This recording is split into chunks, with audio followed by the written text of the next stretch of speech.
Hello everyone, once again I welcome you all to our platform that is GK Today.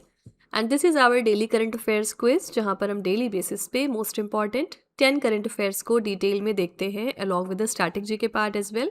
And आज हम cover करने वाले हैं 14th and 15th of June के most important 12 current affairs, क्योंकि कल Sunday था एंड कल क्लास हमारी नहीं हो पाई थी. Okay, so without taking any further time let's get started. The first question is Which city introduced a QR code based vendor registration and monitoring system for street food vendors in June 2026? कौन सी city है जिसने QR code based vendor registration system हाल ही में start कर दिया है हमारे स्ट्रीट फूड वेंडर्स के लिए? The correct answer is A option, Ahmedabad. ठीक है, तो अहमदाबाद म्यूनिसिपल कॉरपोरेशन ने रिसेंटली इंट्रोड्यूस किया QR code based vendor registration and monitoring system street food vendors के लिए. एंड इस इनिशिएटिव की हेल्प से सिटीजन्स को इनेबल किया जाएगा कि वो फीडबैक और हाइजीन रेटिंग दें on the cleanliness, hygiene and food safety standards which are maintain by the street vendors. And 8,700 street food vendors से भी ज़्यादा रजिस्टर हो चुके हैं अंडर दिस सिस्टम अब तक. ठीक है, तो इससे क्या होगा, जब फूड वेंडर्स के अंदर ये डर होगा ना कि उन्हें रेटिंग मिलेगी अब उनकी हाइजीन और क्लीनलीनेस के अकॉर्डिंग, तो वो बेटर सर्विसेज प्रोवाइड करेंगे और इससे ओवरऑल हेल्थ और हाइजीन मेंटेन होगी. ठीक है, तो ये डिसीजन लिया है अहमदाबाद सिटी ने. ठीक है, A option here is the correct answer. Ahmedabad municipal corporation की बात करेंगे अगर, तो एएमसी शहर के सिविक इंफ्रास्ट्रक्चर और सैनिटेशन के लिए जिम्मेदार होते हैं. एंड अहमदाबाद शहर कहाँ पर है basically, I am sure all of you know it lies in the state of Gujarat. ठीक है, और पिछले दिनों तो अहमदाबाद वैसे भी काफ़ी न्यूज़ में था because of the first edition of world योगासन चैम्पियनशिप. यहाँ पर पहली बार वर्ल्ड योगासन चैम्पियनशिप हुई है और मेडल टैली हम देखेंगे तो इसको टॉप किया था इंडिया ने. राइट, इंडिया फर्स्ट पर था, सेकेंड पर जापान था एंड थर्ड पर अर्जेंटीना था. Okay, talking about the QR code technology. QR का फुल फॉर्म क्या होता है? Quick response code. And QR codes को 1994 में जापान में इन्वेंट किया गया था. QR कोड स्मार्टफोन कैमरा से स्कैन करके इंफॉर्मेशन एक्सेस कर सकते हैं. Right, talking about street food vendors, तो इंडिया में स्ट्रीट फूड वेंडर्स का जो मोटा मोटा पॉपुलेशन है वो लगभग 10 मिलियन तक है. स्ट्रीट फूड इंडिया की क्यूलिनरी डाइवर्सिटी का मेजर हिस्सा है एंड स्ट्रीट वेंडर्स को काफ़ी सिटीज़ में लोकल गवर्नमेंट रजिस्ट्रेशन करनी पड़ती है. राइट, सो यहाँ पर A option is the right answer, that is Ahmedabad. Moving to next question, what is the theme of the 11th edition of NITI Aayog governing council meeting? आपको बताना है जो recently 11th edition of NITI Aayog governing council meeting हुई है उसके लिए theme क्या रखी गई थी? The theme was C option, inclusive human development for Viksit Bharat @2047. और इस मीटिंग को चेयर किसने किया था? तो हमारे प्राइम मिनिस्टर नरेंद्र मोदी जी ने चेयर किया 11th governing council meeting of NITI आयोग को. कहाँ पर किया है? राष्ट्रपति भवन कल्चरल सेंटर में. इस इवेंट के लिए ये थीम थी एंड इस मीटिंग में different chief ministers, lieutenant governors और एडमिनिस्ट्रेटर्स आए थे स्टेट्स और यूनियन टेरिटरीज के. And this is the first time as well जहाँ पर 28 स्टेट के CMs ने अटेंड किया इस मीटिंग को. ओके, तो डू रिमेंबर कि ये जो इवेंट था इसको चेयर किया प्राइम मिनिस्टर मोदी जी ने एंड इसके लिए थीम क्या थी? Inclusive human development for Viksit Bharat @2047. यहाँ पर नीति आयोग की बात करेंगे तो ये इंडियन गवर्नमेंट का थिंक टैंक होता है. 2015 में इसको फॉर्म किया गया था प्लानिंग कमीशन को रिप्लेस करके. नीति आयोग में नीति का फुल फॉर्म क्या होता है? National institution for transforming India. And NITI Aayog का मेन पर्पज है केंद्र और राज्यों के बीच में कोऑपरेटिव फेडरलिज्म को प्रमोट करना. राइट, एंड यहाँ पर अगर हम नीति आयोग में 2 अपॉइंटमेंट्स देखें तो मैं आपको बार बार रिवाइज करवा रही हूँ. नीति आयोग में रिसेंटली एडिशनल CEO का जो पदभार है वो किसको दिया गया है? निधि छिबर को. निधि छिबर यहाँ पर एडिशनल CEO बन गई हैं. और यहाँ पर नीति आयोग में रिसेंटली नए वाइस चेयरपर्सन अपॉइंट हुए हैं. इनका नाम क्या है? मिस्टर अशोक कुमार लाहिरी. तो ये दोनों अपॉइंटमेंट्स याद रखिएगा रिगार्डिंग नीति आयोग. ठीक है, राष्ट्रपति भवन के बारे में बात करेंगे तो ये इंडिया के राष्ट्रपति का ऑफिशियल रेजिडेंस होता है which lies in new Delhi. And ये ब्रिटिश आर्किटेक्ट एडविन लुटियंस ने डिज़ाइन किया था और 1929 में ये कंप्लीट हुआ था. One more thing, Edwin Lutyens की अभी तक इसमें एक स्टैचू रखी हुई थी राष्ट्रपति भवन में, लेकिन इसी साल हमने इसको रिप्लेस कर दिया. एडविन लुटियंस की स्टैचू को हमने यहाँ से हटाया. आपको कॉमेंट में बताना है कि यहाँ पर हमने किस इंपॉर्टेंट पर्सनैलिटी की स्टैचू को रखा है अब. ठीक है, इनको रिप्लेस करके. ऑल्सो यहाँ पर चलिए अब हम रिवाइज कर लेते हैं कुछ डेज एंड थीम्स के question. The very first question is the national dialogue on online crimes against women and children was organised by which organisation? ये डायलॉग रिसेंटली ऑर्गेनाइज किया गया था by Indian cyber crime coordination centre IC4, ठीक है। Where was the COP30 climate summit held? ये हुआ था Brazil के बेलेम शहर में, okay. Next day global recycling day is observed annually on which day? ये हर साल हम ऑब्जर्व करते हैं 18 मार्च को। International day for biological diversity is observed every year on which day? The answer is 22 May. International Seed Day is celebrated on which day every year? The answer is 26 April. National Siddha Day is observed every year on which day in India? The answer is 6 January. World bicycle day is observed every year on which day? The answer is 3 June, ठीक है। Do remember COP30 को host किया Brazil ने। COP31 इस साल हो रहा है, इसको 2 कंट्रीज मिलकर को होस्ट कर रही हैं, ऑस्ट्रेलिया और टर्की, ठीक है। एंड COP32 नेक्स्ट ईयर होगा 2027 में, इसको होस्ट करेगी कौन सी कंट्री? Ethiopia, okay. तो प्रीवियस ईयर, करंट ईयर और आगे आने वाला नेक्स्ट ईयर, ये तीनों के होस्ट याद रखा करिए, fine. Moving to third question, the recently tested made in India C295 aircraft is primarily designed for which type of operation? तो हाल ही में हमने made in India C295 aircraft का टेस्ट किया है। आपको बताना है कि इसको हमने स्पेशली किस ऑपरेशन के लिए डिज़ाइन किया है। The correct answer is B option, tactical military transport operations के लिए, ठीक है। तो इंडियन एयरफोर्स ने रिसेंटली अनाउंस किया कि जो फर्स्ट फ्लाइट थी made in India Airbus C295 की, वो सक्सेसफुल तरीके से कंप्लीट हो गई है। एंड ये हमारी नई जनरेशन की medium tactical military transport aircraft है, जिसको हमने डिज़ाइन किया है फॉर मल्टीपल ऑपरेशनल रोल्स, और it can perform troop and cargo transport. Maritime patrol के लिए आप इसको यूज़ कर सकते हैं, ठीक है, और सर्विलांस के लिए, रिकनेंस के लिए, सिग्नल्स इंटेलिजेंस के लिए, इसके अलावा medical evacuation, air born warning और एयर टू एयर रिफ्यूलिंग, इन सब पर्पजेस के लिए आप इसको यूज़ कर सकते हैं। तो इस एयरक्राफ्ट की खासियत ये है कि it has an endurance of up to 11 hours and it can operate in all weather conditions, ठीक है। तो ये हमारा made in India C295 aircraft था।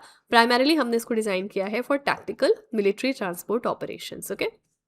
Now here if you talk about Indian Air Force को 1932 में डेवलप किया गया था ब्रिटिश गवर्नमेंट की तरफ से, एंड इनका मोटो क्या होता है? नभा स्पर्शम दीप्तम। इन्होंने 2016 में राफेल जेट्स खरीदे थे फ्रॉम फ्रांस कंट्री, ठीक है। तो आपको ये भी याद रखना होता है कई बार कि राफेल जेट्स जो अभी तक हम परचेस करते हैं, ये हमने कौन सी कंट्री से परचेज किए? तो फ्रांस से, okay. Now talking about Airbus C295, तो C295 एक twin turbo prop military transport aircraft है जो एयरबस डिफेंस एंड स्पेस बनाती है। C295 की फर्स्ट फ्लाइट कब हुई थी? 1997 में। C295 का पेलोड कैपेसिटी लगभग 9250 किलोग्राम्स तक होता है, ओके। यहाँ पर हमने बात करी airborne warning and control system की। तो ऐसे जो एयरक्राफ्ट होते हैं ना, रेडार से किसी भी डायरेक्शन से इनकमिंग थ्रेट से डिटेक्ट करते हैं। इंडियन एयरफोर्स के पास फाल्कन एवैक्स सिस्टम है जो इजराइल ने डेवलप किए थे। फाल्कन एवॉक्स सिस्टम, ठीक है, ये हमने कहाँ से लिए हैं? इजराइल से लिए हैं। और एवैक्स की रेंज लगभग 375+ माइल्स तक होती है, okay. Then we talked about military transport aircraft. तो मिलिट्री ट्रांसपोर्ट एयरक्राफ्ट ट्रूप्स और कार्गो को जल्दी ट्रांसपोर्ट करने के लिए डिज़ाइन किए जाते हैं। C-13 हरक्यूल्स सबसे ज़्यादा फेमस और जानी मानी मिलिट्री ट्रांसपोर्ट एयरक्राफ्ट है, ओके। तो यहाँ पर करेक्ट आंसर है B option, tactical military transport operation. Moving to fourth question, the global economic prospects report 2026 is released by which organization? आपको बताना है इस रिपोर्ट को किसने पब्लिश किया है। The correct answer here is World Bank, B option, ठीक है। तो वर्ल्ड बैंक ने अपनी रिपोर्ट रिसेंटली रिलीज की है और इसमें इन्होंने ग्लोबल ग्रोथ फोरकास्ट 2026 के लिए लो कर दिया है, और ये वैल्यू अब पहुंच गई है 2.5% पर because of Middle East conflict, okay. तो ये जो डाउनग्रेड हुआ है ना, it is due to the economic fall out from the Middle East conflict as well, और इसके अलावा जो राइजिंग एनर्जी प्राइसेस हो रहे हैं, इंक्रीज ग्लोबल मार्केट अनसर्टेनिटी को देखते हुए ये डिसीजन लिया वर्ल्ड बैंक ने। And despite global headwinds, India को अभी भी रखा गया है as the fastest growing major economy, okay.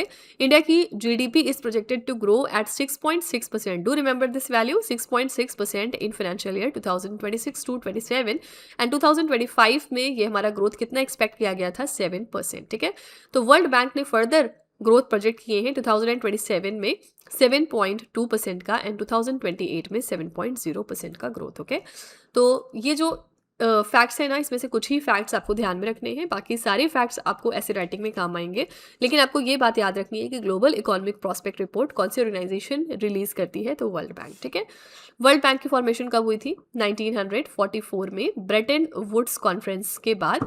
और वर्ल्ड बैंक का मेन पर्पस क्या होता है? जो भी विकासशील देश है ना, उनको फाइनेंशियल हेल्प करना, मानी जो डेवलपिंग नेशंस है उनको हेल्प करना। वर्ल्ड बैंक जो है वो इंटरनेशनल मॉनेटरी फंड के साथ में फॉर्म हुआ था, दोनों का हेडक्वार्टर वॉशिंगटन डीसी में लोकेटेड है। Okay, talking about global economic growth, तो ग्लोबल इकोनॉमिक ग्रोथ का मेजरमेंट जीडीपी या जीएनपी से आप करते हैं।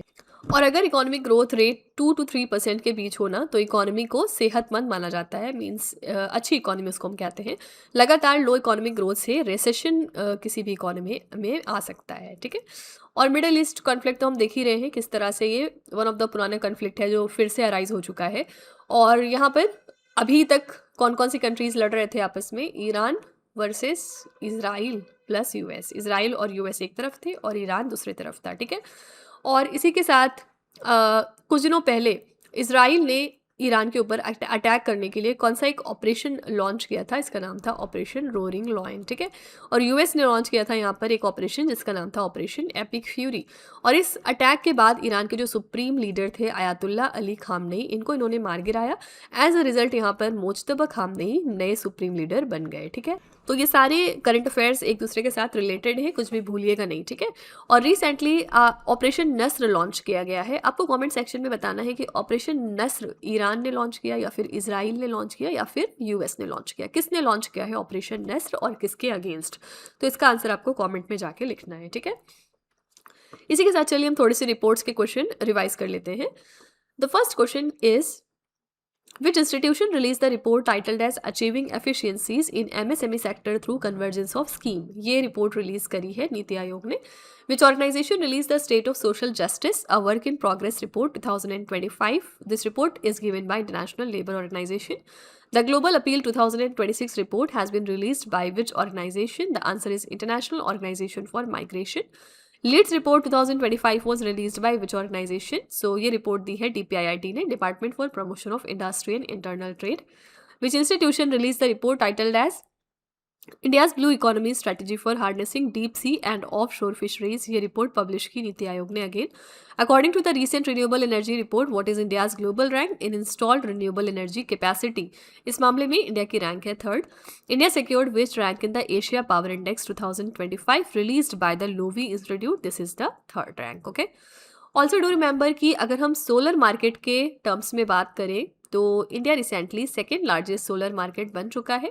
With this we have surpass the country US. Okay, तो अब सोलर मार्केट के मामले में फर्स्ट पर कौन सी कंट्री आती है? चाइना। सेकेंड पर अब इंडिया आ गया है एंड थर्ड पर है यूएस। तो चाइना, इंडिया, यूएस, ये टॉप 3 कंट्रीज है regarding solar market. Okay, question number 5 है Pink Saheli is a smart card based free bus travel scheme launched by which state or the union territory? Pink Saheli smart card based free bus travel scheme है, इसको किस state या फिर union territory ने launch किया था? The answer is A option, Delhi. Okay, तो pink Saheli एक तरह का smart card based free bus travel scheme है which is launched by the Delhi government. And इस स्कीम में फ्री ट्रेवल दिया जाता है on Delhi transport corporation and cluster buses. इसको डिज़ाइन किया गया है for women and transgender persons to improve the mobility, accessibility and social inclusion. ठीक है, तो इस इनिशिएटिव का मेन पर्पस क्या था? पब्लिक ट्रांसपोर्ट को अफोर्डेबल बनाना, एक्सेसिबल बनाना, बेटर पार्टिसिपेशन इनेबल करना in the economic and social activities. ठीक है, लेकिन हाल ही में क्या देखा गया कि बहुत सारे ट्रांसजेंडर पर्सनस थे जिनको की डिफिकल्टी हो रही थी इन ऑब्टेनिंग द पिंक सहेली स्मार्ट कार्ड्स, डिस्पाइट कि वो इसके एलिजिबल बेनिफिशरीज हैं। तो इसी वजह से ये चीज़ अगेन न्यूज़ में आ गई। ठीक है, तो पिंक सहेली smart card based free bus travel scheme है which is launched bye Delhi union territory. Okay, transgender persons का मतलब होता है जिनके जेंडर आइडेंटिटी उनके बर्थ सेक्स से अलग होते हैं। इंडिया में 2014 में सुप्रीम कोर्ट ने ट्रांसजेंडर को थर्ड जेंडर के रूप में माना था एंड ट्रांसजेंडर पर्सन्स के लिए 2019 में ट्रांसजेंडर पर्सन एक्ट भी पास हुआ था। ओके, एंड यहाँ पर बात करेंगे दिल्ली ट्रांसपोर्ट कॉरपोरेशन की। तो दिल्ली ट्रांसपोर्ट कॉरपोरेशन दिल्ली का पब्लिक बस सर्विस प्रोवाइडर है एंड इसको इस्टेब्लिश किया गया था 1948 में। डीटीसी बसेस में इलेक्ट्रिक और सीएनजी बसेस भी शामिल हैं पोल्यूशन को कम करने के लिए। इनका फ्लीट जो है ना डीटीसी का, वो एशिया का सबसे बड़ा बस फ्लीट है पॉपुलेशन वाइज अगर हम देखें तो। ठीक है, तो यहाँ पर करेक्ट आंसर क्या है? A option, Delhi. Coming to 6th question now. According to the Oxford Heat Risk Study, which city emerged as India's highest heat risk city? तो ऑक्सफोर्ड हीट रिस्क स्टडी के अकॉर्डिंग आपको बताना है कि इंडिया की कौन सी सिटी है जो हाईएस्ट हीट रिस्क के वर्ज पर है।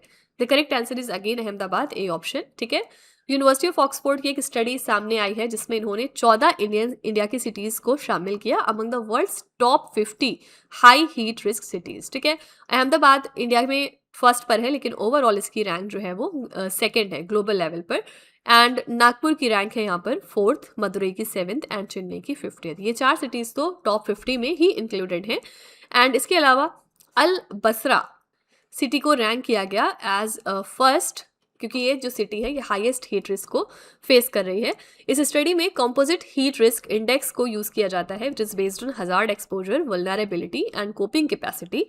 फर्दर इस रिपोर्ट में ये बताया गया कि 95% ऑफ हाई रिस्क सिटीज जो इसमें शामिल हैं वो कौन कौन सी कंट्रीज से हैं? India, Pakistan, Nigeria and Ghana से। ठीक है, मेजर रीजंस क्या बताए गए for high vulnerability? Like limited cooling infrastructure, poor socio economic condition and lack of green cover. ठीक है, तो याद रखिएगा अहमदाबाद सिटी इंडिया की तरफ से टॉप मोस्ट पोजिशन पर है in terms of highest heat risk city. Okay, इसी के साथ चलिए हम थोड़े इंडिया यानी नेशनल लेवल के करंट अफेयर्स और न्यूज़ डिस्कस कर लेते हैं।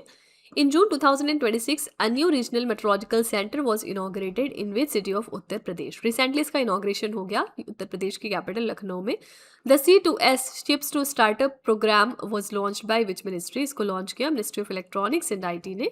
Project Chetak operates primarily in which region of India? ये ऑपरेट करते हैं राजस्थान, पंजाब और गुजरात में।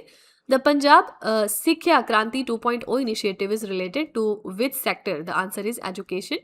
Bharat Taxi is a cooperative-led mobility initiative established under which act? The answer is Multi-State Cooperative Societies Act of 2002. India's first multi-lane free-flow barrier-less tolling system was launched in which Indian state? Answer is Gujarat. Or Vadhavan port that was recently seen in the news is located in which Indian state? It lies in Maharashtra. ठीक है, moving to next question now. Marshall Island that was recently seen in the news is located in which ocean? Marshall Island जो पिछले दिनों news में था ये कौन से ओशन में लोकेटेड है?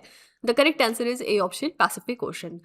तो किस वजह से न्यूज में आया मार्शल आइलैंड? क्योंकि वर्ल्ड बैंक ने रिसेंटली अप्रूव कर दिए हैं $9 million in financing for the Republic of the Marshall Islands to address rising energy cost. ठीक है, जो यहाँ पर एनर्जी कॉस्ट बढ़ते जा रहे हैं उस चीज़ को एड्रेस करने के लिए इतना अमाउंट वर्ल्ड बैंक ने प्रोवाइड किया। मार्शल आइलैंड एक आइलैंड नेशन है that lies in the central Pacific Ocean and ये पापुआ न्यू गिनिया के नॉर्थ ईस्टर्न साइड पर लोकेटेड है and Federated States of Micronesia के साउथ ईस्टर्न साइड पर है। इस कंट्री में आपको कोरल एटॉल्स मिलेंगे and islands that are arranged in 2 chains, Ratak and Ralik. ठीक है, तो रतक का मतलब क्या हो गया? सनराइज, एंड रालिक मतलब सनसेट। ओके, तो डू रिमेंबर कि मार्शल आइलैंड्स कहाँ पर है? पैसिफिक ओशन में। न्यूज़ में क्यों आए हैं? बेसिकली क्योंकि वर्ल्ड बैंक ने इनको $9 मिलियन दिया है ताकि वो अपने राइजिंग एनर्जी कॉस्ट को एड्रेस कर सकें। ठीक है, तो A option here is the right answer. Fine, world bank की बात हम ऑलरेडी कर चुके हैं। इसकी फॉर्मेशन 1944 में हुई थी ब्रेटन वुड्स कॉन्फ्रेंस के बाद। ठीक है, यहाँ पर हमने देखा कोरल अटोल्स। कोरल अटोल्स आमतौर पर एक मरे हुए वोल्केनो के चारों ओर बन जाते हैं। अटोल्स मोस्टली ट्रॉपिकल ओशंस में आपको मिलेंगे। कोरल रीफ्स मरीन बायोडाइवर्सिटी के लिए बहुत ही इंपॉर्टेंट हैबिटेट माने जाते हैं। टॉकिंग अबाउट पैसिफिक ओशन, ये सबसे बड़ा और डीपेस्ट ओशन है हमारे 5 ओशंस में से। यहाँ पर आपको रिंग ऑफ फायर नामक भूकंपीय गतिविधि वाला क्षेत्र भी मिलेगा। ठीक है, एंड ये ओशन एशिया, ऑस्ट्रेलिया और अमेरिकाज के बीच में फैला है। ठीक है, तो A option is the correct answer. Moving to 8th question now. Which city is the host of 13th edition of BRICS Urbanization Forum under India's BRICS chairship? आपको बताना है कि 13th edition BRICS Urbanization Forum का कौन सी city host कर रही है? The correct answer is C option, New Delhi. तो ये 13th एडिशन है ब्रिक्स अर्बनाइजेशन फोरम का जो रिसेंटली नई दिल्ली में कमेंस हुआ है अंडर इंडियाज ब्रिक्स चेयरशिप, क्योंकि हम सब जानते हैं कि ब्रिक्स के लिए इस साल प्रेसिडेंट कौन सी कंट्री है? इंडिया। ठीक है, और ये 2 दिन का फोरम था जिसको होस्ट किया है Ministry of Housing and Urban Affairs ने under the theme cities for people BRICS cooperation for inclusive and resilient urban future. ठीक है, और इंडिया ने यहाँ पर प्रायोरिटीज को अपने हाईलाइट किया कि क्या क्या हमारी प्रायोरिटी है, like inclusive urbanization, climate resilient infrastructure, digital innovation and stronger urban institution. ठीक है, तो डू रिमेंबर कि नई दिल्ली में ये इवेंट रिसेंटली कंडक्ट किया गया है। तो ये जो ब्रिक्स की मीटिंग्स हो रही है ना, इसका एक सेपरेट नोट आप बनाकर रख सकते हैं कि कौन सी मीटिंग कहाँ पर हो रही है, क्योंकि ऐसे क्वेश्चंस एग्जाम में अक्सर पूछे जाते हैं। ब्रिक्स के बारे में भी हम बैक टू बैक कई बार बात कर ही चुके हैं कि इसकी फॉर्मेशन 2006 में हुई थी, जब इसमें 4 देश थे सिर्फ, ब्राज़ील, रशिया, इंडिया और चाइना। बाद में साउथ अफ्रीका ने 2010 में इसको ज्वाइन किया और ये ब्रिक्स बन गया था। एंड ब्रिक्स देशों की जो कंबाइंड जीडीपी है ना, वो पूरे वर्ल्ड की सिग्निफिकेंट इकोनॉमीज में से एक है। Then here we talked about urbanization. Urbanization का मतलब क्या होता है कि रूरल से शहरों में पॉपुलेशन का माइग्रेशन होना। इंडिया की अर्बन पॉपुलेशन 2021 तक अगर हम देखेंगे तो वो लगभग 35% तक थी। अर्बनाइजेशन से इकोनॉमिक डेवलपमेंट और इंफ्रास्ट्रक्चरल चैलेंजेस दोनों ही आते हैं, right. Then we talked about climate resilience infrastructure. तो climate resilient infrastructure extreme weather को विथस्टैंड कर सकती है। ग्रीन बिल्डिंग्स और फ्लड रेजिस्टेंट रोड्स एग्जाम्पल्स हैं क्लाइमेट रेजिलियंट इंफ्रास्ट्रक्चर के। एंड इंफ्रास्ट्रक्चर रेजिलियंस को बढ़ाने के लिए रिन्यूएबल एनर्जी का यूज़ बढ़ाना चाहिए, ठीक है। तो यहाँ पर करेक्ट आंसर है सी ऑप्शन, न्यू दिल्ली। इसी के साथ चलिए हम थोड़े समिट्स एंड कॉन्फ्रेंसेस के क्वेश्चंस भी रिवाइज कर लेते हैं, ऑलरेडी जो हमने पहले पढ़ रखे हैं उन सबको। विच country is the host of artificial intelligence impact summit 2026? तो इंडिया ने इसको होस्ट किया था। डू रिमेंबर 2027 में ये इवेंट स्विट्जरलैंड होस्ट करेगा, ठीक है। Which state is the host of national watershed conference 2025? This is the state Andhra Pradesh. Where was the 2025 Gaza peace summit held? ये कहाँ पर हुआ? इजिप्ट में। Where was the National Women Empowerment Conference 2025 held? The answer here is Andhra Pradesh. Where was the Tourism Leadership Summit 2026 held? ये summit हुई थी नई दिल्ली में। Where was the National Conference on Tackling Cyber-Enabled Frauds and Dismantling the Ecosystem 2026 held? The answer is New Delhi. Which state is the host of 52nd All India Sainik Schools Principals Conference? The answer is Kerala. ठीक है। Moving to next question. Which Gram Panchayat of Maharashtra won the Gold Award for grassroots level service delivery at the National Awards for E-Governance 2026? तो महाराष्ट्र की कौन सी ग्राम पंचायत है जिसको gold award मिला है? The answer is B option, Kadepur ग्राम panchayat, okay. तो Ministry of Panchayati Raj ने अनाउंस किया कि 4 पंचायती राज रिलेटेड इनिशिएटिव्स को सेलेक्ट किया गया है for the national awards for e-governance 2026। इस अवार्ड में हाईलाइट किया गया ग्राम पंचायत का growing role in digital governance and citizen centric service delivery. और यहाँ पर पंचायत एडवांसमेंट इंडेक्स ने गोल्ड अवार्ड जीता है under the digital transformation by the use of data analytics in digital platform. Kadepur ग्राम पंचायत विनर रही in the gold award and it won the gold award, ठीक है। और ये कहाँ पर है? सांगली में लोकेटेड है, महाराष्ट्र के सांगली में है। और इसी के साथ जो बिजोय नगर ग्राम पंचायत है ना, इसको सिल्वर अवार्ड दिया गया for grass root level service delivery and ये कहाँ पर है? ये त्रिपुरा में लोकेटेड है, ठीक है।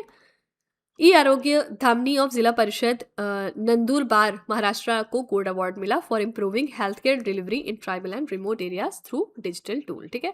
तो ये अलग अलग कैटेगरीज में विनर्स के नाम याद रखिएगा। तो ये कौन सी ग्राम पंचायत है महाराष्ट्र की जिसको गोल्ड अवार्ड मिला था? ये है कदेपुर ग्राम panchayat. B option is the correct answer. Panchayati Raj India में रूरल गवर्नेंस का डिसेंट्रलाइज्ड मॉडल है। 73rd कॉन्स्टिट्यूशनल अमेंडमेंट एक्ट जब आया 1992 में, इसके अंतर्गत पंचायती राज को कॉन्स्टिट्यूशनल स्टेटस मिल गया था। एंड पंचायती राज सिस्टम में ग्राम पंचायत सबसे निचली एडमिनिस्ट्रेटिव इकाई मानी जाती है, right. Then here we talked about e governance. तो ई गवर्नेंस का मतलब ये हो गया कि टेक्नोलॉजी का यूज़ करके गवर्नमेंट सर्विसेज को ऑनलाइन डिलीवर करना। इंडिया का डिजिटल इंडिया मिशन 2015 में शुरू हुआ था, जिससे कि ई गवर्नेंस को काफ़ी बूस्ट मिला। ई गवर्नेंस से ट्रांसपेरेंसी बढ़ती है और इससे करप्शन भी कम हो जाता है, ठीक है। तो बी ऑप्शन यहाँ पर करेक्ट है। Coming to 10th question, which country is the host of 2026 G7 summit? 2026 का G7 समिट कहाँ पर हो रहा है? The correct answer is D option, France. तो फ्रांस होस्ट कर रहा है इस साल G7 समिट को at the Evian les Bains from 15th to 17th of June 2026। इस समिट में हमारा फोकस एरिया क्या क्या था? Like global economic imbalances, international governance, इसके अलावा geopolitical crisis, technological security, AI governance and critical mineral supply chain. तो Prime Minister of India Narendra Modi ने अटेंड किया 52nd G7 समिट को इन द कंट्री फ्रांस, और वो इमैनुअल मैक्रोन की invitation पर गए थे। And this marks India's 13th number of participation in the G7 summit and prime minister Modi की ये 7th कॉन्सिक्यूटिव पार्टिसिपेशन थी, ओके। तो डू रिमेंबर 2026 में G7 समिट के लिए होस्ट कंट्री है France, okay. Now here if we talk about G7, तो इसकी फॉर्मेशन 1975 में हुई थी। इसमें 7 डेवलप्ड नेशंस आते हैं एंड इसका main focus global economic issues पर होता है, fine. Talking about Emmanuel Macron, तो ये फ्रांस के प्रेजेंट में प्रेसिडेंट हैं। उन्होंने 2017 में पहली बार राष्ट्रपति का पद संभाला था यहाँ पर। एंड इसके अलावा डू रिमेंबर कि 2026 को हमने डिक्लेयर किया है as the India France year of innovation, ठीक है।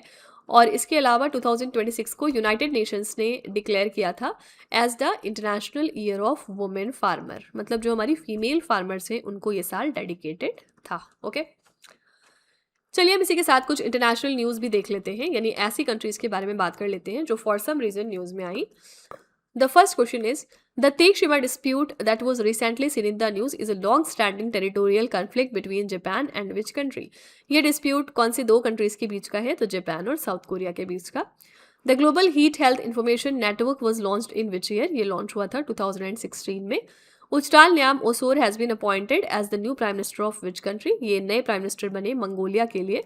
What is the primary objective of Financial Action Task Force? इसका बेसिक ऑब्जेक्टिव क्या होता है? To prevent money laundering and terrorist financing. Ahmadou Al Aminou Lo has been appointed as the new Prime Minister of which country? तो ये नए prime minister बने हैं Senegal के लिए। Lower Arun hydropower project is located in which country? It lies in Nepal. India hosted the BIMSTEC young professionals exchange programme in which Indian state? The answer is Maharashtra, ठीक है। तो ये हमारे कुछ इंटरनेशनल न्यूज़ हो गए। क्वेश्चन नंबर 11 है, oil seeds Kisan Mitra, a WhatsApp based AI powered advisory service for oil seed farmers has been developed by which institution? तो ये एक WhatsApp based AI powered advisory service है हमारे ऑयल सीड फार्मर्स के लिए। रिसेंटली इसको develop किया है Indian Council of Agricultural Research की body Indian Institute of Oil Seeds Research ने, ठीक है। तो रिसेंटली इन्होंने लॉन्च कर दिया ऑयल सीड्स किसान मित्रा, और ये basically 24/7 research based guidance provide करेगा मल्टीपल इंडियन लैंग्वेजेस में। ये प्लेटफॉर्म फार्मर्स को अलाउ करता है कि वो एक्सेस कर सकें क्रॉप स्पेसिफिक एडवाइजरी को directly through WhatsApp without downloading any type of additional application. And इसमें उनको गाइडेंस दी जाएगी regarding groundnut, mustard, sesame, sunflower, soybean, niger and other type of oil seed crops, ठीक है। तो ऑयल सीड्स किसान मित्रा ये एक WhatsApp based AI powered advisory service है हमारे ऑयल सीड फार्मर्स के लिए। Okay, talking about Indian Council of Agricultural Research, इसकी फॉर्मेशन 1929 में हुई थी एग्रीकल्चरल रिसर्च के लिए, एंड ये इंडिया की सबसे बड़ी एग्रीकल्चरल रिसर्च ऑर्गेनाइजेशन है। इन्होंने कई एग्रीकल्चरल यूनिवर्सिटीज़ को भी रेगुलेट किया है तक, ठीक है। ऑयल सीड्स की बात करेंगे तो ऑयल सीड्स जैसे ग्राउंडनट और मस्टर्ड से तेल निकाला जाता है। बेसिकली ये तिलहन फसलें होती हैं। इंडिया में सोयाबीन और सनफ्लावर की खेती भी तेज़ी से बढ़ी है, और सीसेम ऑयल सीड भारत के कई राज्यों में उगाई जाती है, जैसे कि राजस्थान और गुजरात जैसे राज्य हो गए। ओके, तो ए ऑप्शन यहाँ पर करेक्ट हो गया। Now coming to last question, the 2026 FIFA World Cup is jointly hosted by which 3 countries? कौन से 3 कंट्रीज मिलकर को होस्ट कर रही हैं इस साल के फीफा वर्ल्ड कप को? The correct answer is B option, USA, Canada और मैक्सिको।